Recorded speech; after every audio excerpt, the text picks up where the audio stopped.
Hey y'all, welcome back. So for today's video, I want to talk to you guys about Rainbow High as a brand, kind of where they've been in the past, where they came from, and where they're going in the future, because you all saw the title. Personally, I do think that they have been on a bit of a decline, and it doesn't seem like it's stopping, at least in the immediate future here. This has been something that I've been kind of thinking about making a video on for a while, and we got some news recently that was finally like the catalyst I needed to finally make this video, because it was kind of, the straw that broke the camel's back. I was like, this is not looking good, and I want to give you my thoughts on it. Keyword there is my thoughts. So this is just my opinion. If you guys disagree with me, that's totally cool. Actually, I would really love to hear what you all have to say in the comments down below, because I feel like I'm not alone in thinking that Rainbow High is not as good now as like its heyday. But maybe you guys don't feel that way, or maybe you feel like less intensely than I do. So I'd be very curious to hear your thoughts. Just please don't be upset if my opinions aren't different than yours. But yeah, that is what we are going to be discussing today. If you do find yourself enjoying the video, if you could give it a like, that's very helpful to me. And then if you're new here and you like what you see, definitely subscribe so you can see more. But with that out of the way, we do have to delve into the history of Rainbow High. I can't just talk about what's coming up that I'm like disappointed by, because I can't really say that the brand's on a decline if I don't establish where I think that they were at their best and like where they came from in the past, So we're going to start with a little bit of Rainbow High history here. Sorry if this is repetitive for you guys. I have talked about some of these things on this channel before, and I know other doll content creators have talked about a lot of this stuff too. But it's just kind of to establish the pattern that I'm seeing. So I'll try to be as brief as possible, but I'm going to talk about what I think I need to talk about, So first thing is that Rainbow High did not actually start out as Rainbow High. Believe it or not, it actually started out as the Poopsie Surprise slime unicorn toys, which is so weird to say in hindsight, right? Like knowing what Rainbow High has become and what they're known for. It's just so bizarre to think about the fact that that's where they started, but it's true. The Poopsie Slime Surprise unicorn little pooping slime toys were the start of what would become Rainbow High, because they ended up doing, I don't know whether it was like an evolution or just like an offshoot of the unicorn toys, but they did make Rainbow Surprise dolls that also I believe came with slime. They were a lot bigger than like current day Rainbow High dolls, but looking at the images you can definitely see some of the similarities in those dolls to what would become Rainbow High. Of course they did eventually rebrand and come up with like a completely different branding there, no longer connected to the Poopsie Slime, and they became Rainbow High as we know it. So they started like properly in 2020, and they're actually what got me back into collecting dolls, which makes this an even harder video to make, because like I'm not coming at this from the perspective of someone who doesn't like Rainbow High. Like I really love a lot of the dolls, and I didn't collect for like 5 or 6 years before they came out, so they're kind of important to me. I don't love to be making this video, but I digress. Rainbow High came out with Series 1 in 2020, and at the time, I think that they were a very important thing to release. When they first came out, I want to say the only major fashion doll on the market was the OMG dolls. Obviously, after Rainbow High came out, there were other doll brands that came out and kind of filled up that fashion doll space on toy store shelves, but at the time, there wasn't much going on. So Rainbow High was a really big deal because it was just kind of filling a bit of a void. Obviously, like I said, the OMGs were there, so it wasn't like you couldn't buy any fashion dolls, and there were still Disney dolls and Barbie, but there weren't nearly as many choices as there have been in like past times. And so when Rainbow High came out, I still think that was such a revolutionary release, because obviously, like I just said, they were kind of filling a bit of a void. They were making there be more choices for you on fashion doll shelves, but they also just came with so much. I've talked about this a lot, I know, I'm sorry, but when they first came out, Rainbow High dolls had a lot of articulation, and then they also had 2 full outfits and a stand, and they were $25 in the US. I'm not going to harp too much on the price points unless it's absolutely necessary, just because I've done that enough in the past, but I think it's really important to establish that Rainbow High came with so much, and like they had inset eyes and them like nice hair and everything. So they hit the shelves with a bang. I know people were very, very excited when they came out. Obviously, I've established that I was excited when they came out. So it was a really, really big deal. And then there was Series 2 and a couple of other releases. And then I want to focus for a second on Series 3 and Series 4, just because for me personally, I would say that's when Rainbow High was at its absolute best. I think that Series 3 to this day for me was like the most cohesive, and they had some of the most beautiful dolls, again, in my opinion. I know a lot of people love Series 3, but I just think that they were so good, still very detailed, still came with 2 outfits, and they were just amazing dolls to me. And the same can absolutely be said for Series 4. Series 4 was also in certain ways even better because they had a lot of diversity. There was an Indian doll in Mina, we had a doll in Leela, who was half Chinese and half Japanese. We had a darker skin doll in Coco. We had a doll with vitiligo with Jewel. So there was a lot of diversity to be found in Series 4. And that in and of itself is something to celebrate. But also the dolls were still so beautiful, still came with 2 outfits, tons of details. So that's what I would say was like peak Rainbow High was Series 3, Series 4. I just think they were in their A game at that point in time. They were releasing some really amazing stuff. I also do have to include here Shadow High Series 1. Personally, I have fallen out of love with them as time has gone on. Like the grayscale just doesn't work for me as much, but I know a lot of collectors really, really loved them. And honestly, I have to give the company props for just doing something so different in making completely grayscale dolls. We did see that with Monster High in the past with like exclusives, and I'm sure other doll companies have done it before as well. You know, it's not something that's literally never been done, but I do think it was something very different for the time to release Shadow High Series 1 as an all grayscale release. So even though it might not have been as popular as it needed to be, because I don't think that kids liked it quite as much, I think it was still notable that it happened and that it was like a big deal to this brand. So that is what I would say is like top-notch Rainbow High, Shadow High was Shadow High Series 1 and then Series 3 and Series 4 of Rainbow High. And from then is where I do start to think that we saw a little bit of trouble. We did see with the release of Shadow High Series 2 a loss of the second outfits for the dolls, and I do understand that there are like budget issues across the board for everybody. Prices of everything are crazy right now, and I don't have any idea really what goes into producing a doll, so like, am I happy about it? No. And in general, do I believe that corporations could stand to make like a little bit less profit? Yes, but I understand that that's just a thing. And I will say that with Shadow High Series 2, I did think that even though we only got 1 outfit and then some accessories, the 1 outfit tended to be so detailed that it was worth it for me. Like Zoe had so much detail on her jacket with all of the patches and stuff. So I think that it was sad to lose the second outfit, and it wasn't like great, especially knowing where it's led now, at least for me. But at the time, I was slightly disappointed just because I'm not as much of an accessories person, but I still thought that they were good because I think that they put a lot of effort into the first outfit.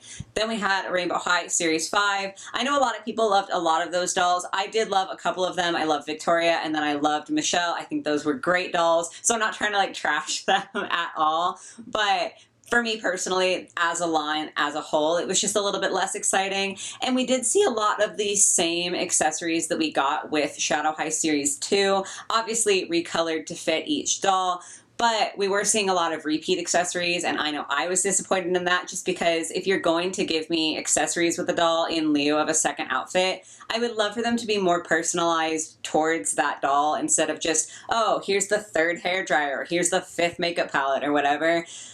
I'm not trying to be mean, but like, it was just a little bit frustrating to see. So I do think that for me, Shadow High Series 2 was like a little bit worse than, you know, the heyday of Shadow High and Rainbow High. And then I do think Rainbow High Series 5 wasn't super, but they were still good, and I still held out a lot of hope for future releases.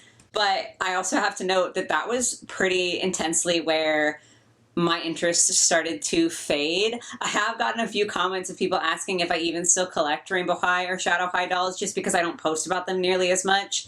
And I think that's a huge testament to at least my personal feelings on the dolls as of late, that I haven't bought many at all since Rainbow High Series 5 came out. I think since Series 5, I've only bought one Rainbow High doll, which is a lot less than I used to be purchasing. That brings us to the latest round of releases, or like the most recent releases, I guess I should say. And all I can describe them as is frankly confusing. I made a whole video about my thoughts on the Rainbow High Fantastic Fashion line, the runway outfits. I don't think that they were super. Some of them were amazing. Like, I think that Skylar had a lot of detail. I think that dolls like Violet got a lot less detail, especially in her second outfit. So the quality felt very hit or miss there. There were second outfits again, but like they were also more expensive than a baseline Rainbow High doll. So, you know, it's just one of those things where they were not at all on the same level. Like I said, some were a lot better than others, and I did only buy Poppy just because none of the others interested me enough to want to pay full price. Then we have gotten the Color and Create dolls from Rainbow High, which are funny because when they first were like hinted at, not pictures, but like we got leaks of the fact that they would be coming, I think a lot of people were thinking they'd be more geared towards proper customization just from the way that they were described. To be fair, I understand that these are like mass-produced dolls that are designed for children, so like maybe people who customize dolls like myself got a little bit too hopeful with that, but they do end up just being plain dolls with like all white clothing, all white hair, and then some little markers that you can use to customize them. I think it's a perfectly fine thing for kids. A lot of toys have released stuff that's very similar to that in the past, just because I'm sure as a child it's really, really fun to draw on your doll's clothes and color their hair and like then be able to wash it out and start all over again. I don't think that it's at all a bad gimmick, but we did lose stands in that release. There are no stands for that, which, again, you could argue that they are made more for children than adult collectors, so maybe that would explain why. But they're also fairly expensive. I think they're like $30. Let me check really quick. Okay, yes, $30. And all of the fashions are really, really basic. Like, they're not super detailed with like rhinestones or sewn details or anything like that. And there's no accessories. So like, while I do understand that it's geared towards kids and it has a play gimmick, I do think this is where price does come in a little bit. I think $30 for a toy that is designed to be like scribbled on by children, and I don't mean that in a mean way, but just like a lot of kids are going to really like go to town on these dolls with no detail in like the clothing and everything. It's just not super, at least in my personal opinion. Editing me here, I just wanted to clarify that the reason that I think the price point for the Color and Create dolls is not super when you see like what they come with is because a regular Rainbow High doll with a full detailed outfit and accessories and a stand is usually like $27 or something like that in the US now. So to pay $3 more and get significantly less just seems a little bit odd to me. And I think that Rainbow High started out as a brand that was kind of notable because of the detail that they put into their clothing. So again, I know this is a very different sort of release for them, but that's kind of the point, is that they are kind of removing some of the stuff that they've been known for in the past with this. But that's not the only release that we have to talk about, because we do also have Shadow High Series 3 coming out, which is super interesting because there was a rumor going around for a while that Shadow High was going to be canceled after Series 2. So like, I guess it's a positive thing that they're still around and that they're still going, because obviously that means that MGA is making enough sales from Shadow High to merit them continuing to go.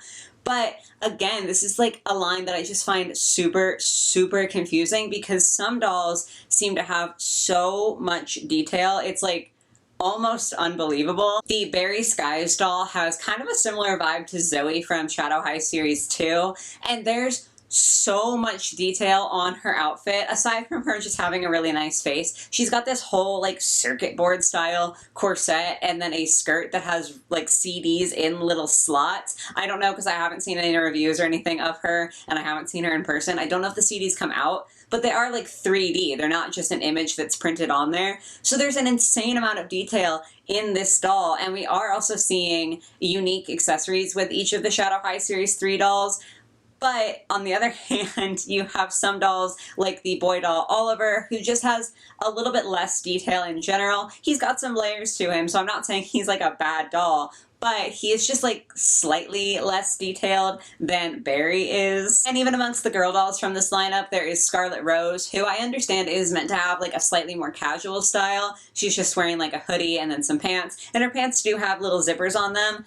But when you compare it to the detail of Berry, like, they're not the same, you know? So it's just kind of one of those things where it's a bit of a confusing release to me. And honestly, I don't love most of the dolls from Shadow High Series 3. I haven't like done a video or talked about it in a Dolls I Don't Want video yet. So I'm going to save my individual thoughts for each doll. But suffice to say that across the board, I just don't think this is the strongest release that they've ever put out. And then another recent release from Rainbow High / Shadow High was the Sunny and Luna 2-pack, where honestly, that was like the most detailed Sunny we have ever gotten. That's probably the most detailed doll that we've ever gotten at all for a Playline price.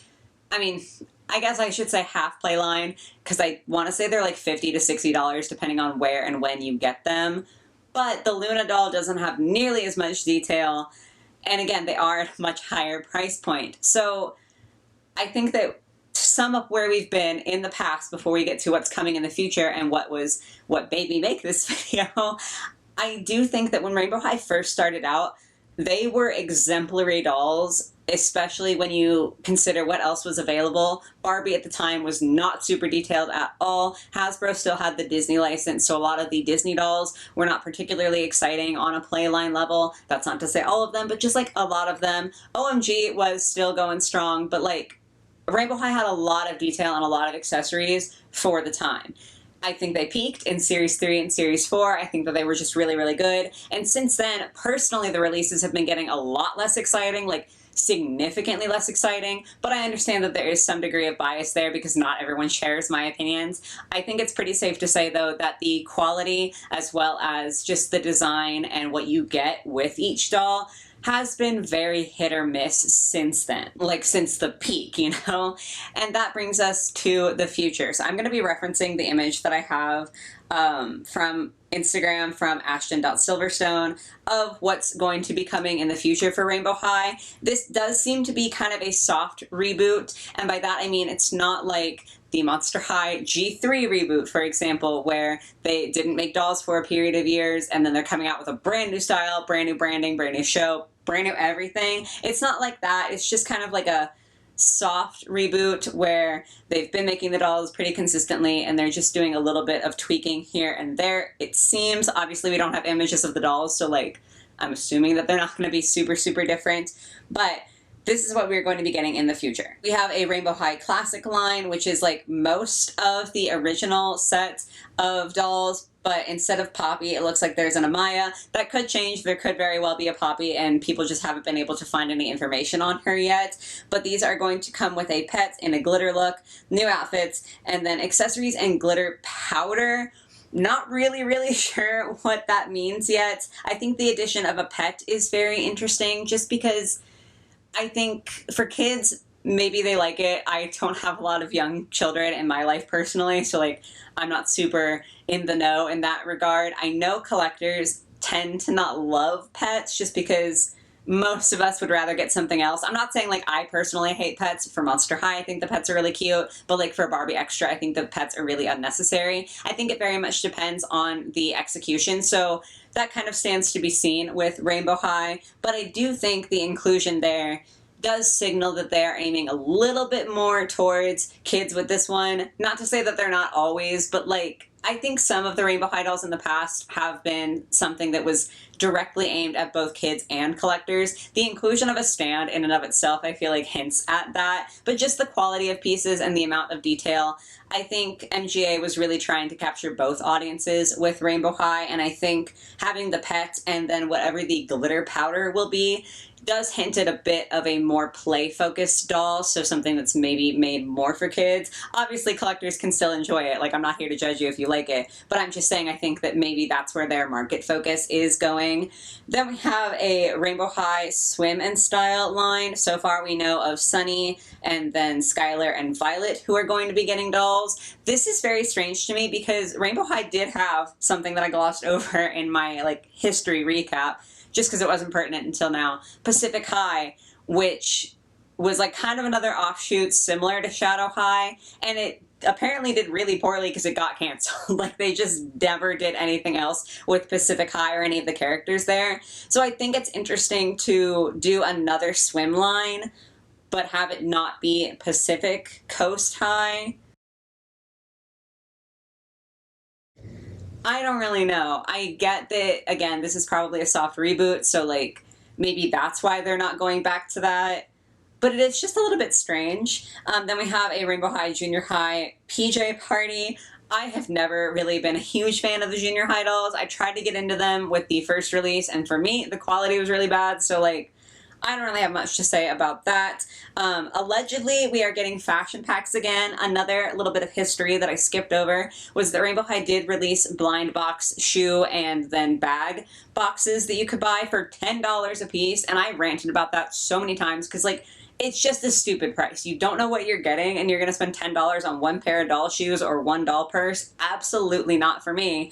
So the fashion packs are something that we have been getting teased with for quite a long time now. Basically since the shoe and accessory blind boxes came out, they've been saying, oh, we're going to make fashion packs. But I think that the response to the blind boxes that they did was so bad that they couldn't do the fashion packs the same way that they originally planned to. It doesn't say here whether they're going to be blind bags or not. I really hope that they're not, just because if you're going to be spending a lot of money on something, I would like to be able to see it.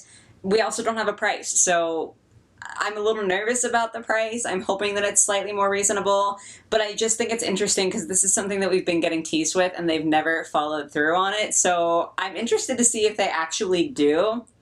And then the real kicker here is the Rainbow High Sparkle Slime Creation Station playset with a pet.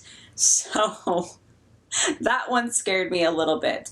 The whole reason that I included Poopsie Slime in the beginning of this video instead of just talking about Rainbow High proper was because of this release. They're literally going back beyond their roots almost and to the brand that kind of spawned Rainbow High with the slime thing. And I have to say, I'm a lover of slime, okay? I actually think that it's like very calming to play with good quality slime, but a lot of like the creation kit slimes are not super. They're very, very much aimed at kids to do for something fun. And that's great, you know, for kids to be able to play with. And if you like making your own slime just because you like making it, that's super. But as far as quality goes, generally speaking, slime kits that you buy in like Target or Walmart aren't the best.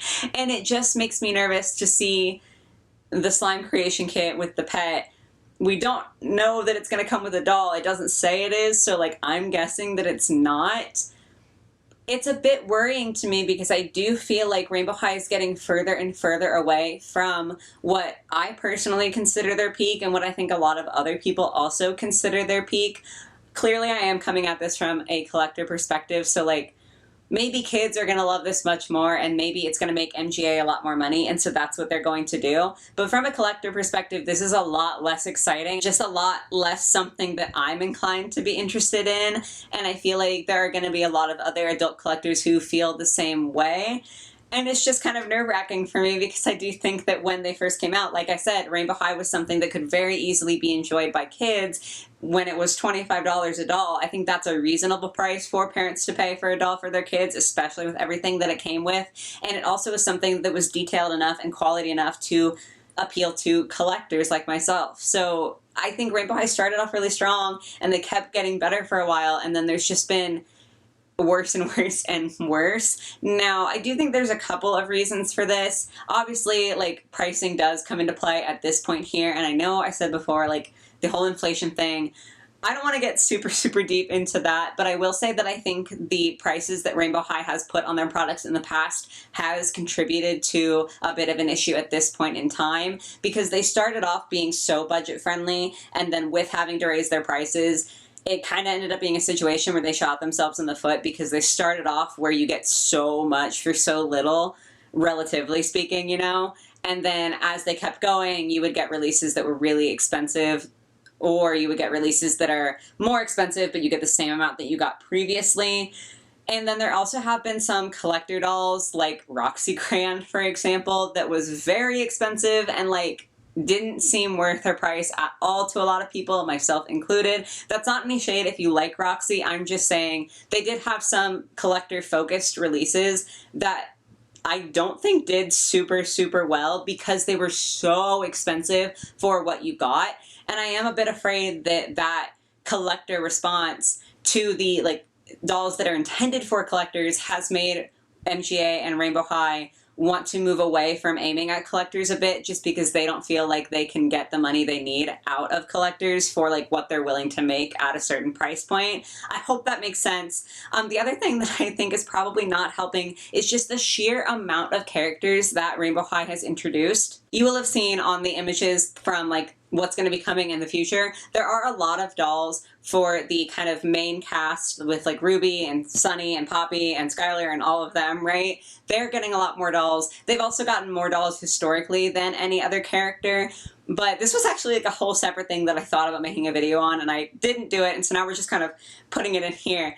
Rainbow High has created so many characters. Every series got brand new characters, and most of them have never gotten a second release. Outside of the like original set of dolls, and then Bella, Avery, and Amaya, I think those are the only ones that have gotten like a proper second Rainbow High release. I know there have been other dolls who have gotten a junior high release, but there are still so many characters who've never even gotten that, you know, like there's so many characters that we've been introduced to in doll form that were just left to the wayside. And then I personally don't watch the Rainbow High show, but I know it's even worse within the show. Like, there's too many characters for them to be putting out, and it's in too quick a time frame, and not enough of them are getting dolls or like multiples of dolls for us to get connected to. So I feel like that's also not helping them just as a brand, because it's harder for people sometimes to want to buy a doll if they don't feel connected to them. Personally, I buy dolls almost exclusively on aesthetic. Like I said, I don't watch the show, so it doesn't really matter to me if I like them in the show or not. But a lot of people buy dolls because they like a character in a show, or they bought one doll of this character and they really loved it, so they wanted to buy more iterations of that character. And Rainbow High didn't give themselves the opportunity to do that. Obviously, in the future, it looks like they're going to be focusing a lot more on like the original cast and maybe some other characters here or there. So maybe they're working to remedy that. But I do think that that has also hurt their sales, just because it's kind of a thing where they've come up with so many characters so quickly. It's very hard for people to catch up, especially if you are someone who's buying for a kid. Like, it's very hard to get them all of the characters that they might like, and it gets very expensive to get them all of the characters that they might like. So I do think that there's just a couple of mistakes that Rainbow High has made in the past that have kind of led to what I'm perceiving as this decline. That's not to say that, like, no other brand makes mistakes. Obviously, it's normal to make mistakes, and I do think that they could come back from it. But the question is really, are they going to come back from it in a way that benefits most collectors? Just based on what we've seen from Rainbow High lately, and then also what we saw in that little graphic, I think that Rainbow High really is going to be geared towards kids much, much more than they have been in the past. And I think that maybe that's going to work really well for the brand. Like, I'm sure that as a company, MGA is going to be able to make money off of that. But I do think that as far as being something that more people are interested in collecting, I don't think that Rainbow High is going to do as good with collectors. Again, I feel like I've said this a lot, but if you enjoy the new dolls and you like the more like kid-oriented stuff, I'm not here to judge you. Like, if it makes you happy, that's super. I'm just saying, in like broad strokes, I do think that less and less collectors are going to be interested in a Rainbow High as time goes on, because I think that they're going to be aimed more at kids. So maybe it's not the end of the brand overall. Maybe it's not the decline of the brand overall, because maybe kids are going to love it and maybe it's going to be profitable for years and years and years to come. But for me, on a personal note, I have definitely seen a decline in Rainbow High, and I think in general, in like the collector space, there's going to be a bit of a decline as far as Rainbow High sales go towards people like me. So that is it for today. As I said before, I would love to hear your thoughts on this. I know I talked a lot, but I just feel like it was important to point out a lot of things in Rainbow High's history and like my thoughts on them and where we're going in the future. So I'd really be curious to see whether you guys also see the pattern that I'm kind of seeing here, or whether it's all in my head. I don't know, let me know. But yeah, that is it. I do hope you guys enjoyed the video. If you check the description box down below, I have links for my Amazon wish list, and then also my TikTok and my Instagram. So if you want to see other stuff that I post, or you want to support me in other ways, you can definitely check those out. But that is all for today. I hope you guys enjoyed. I hope you have a lovely rest of your day or your night or whatever it might be, and I will catch you in the next one. Bye guys!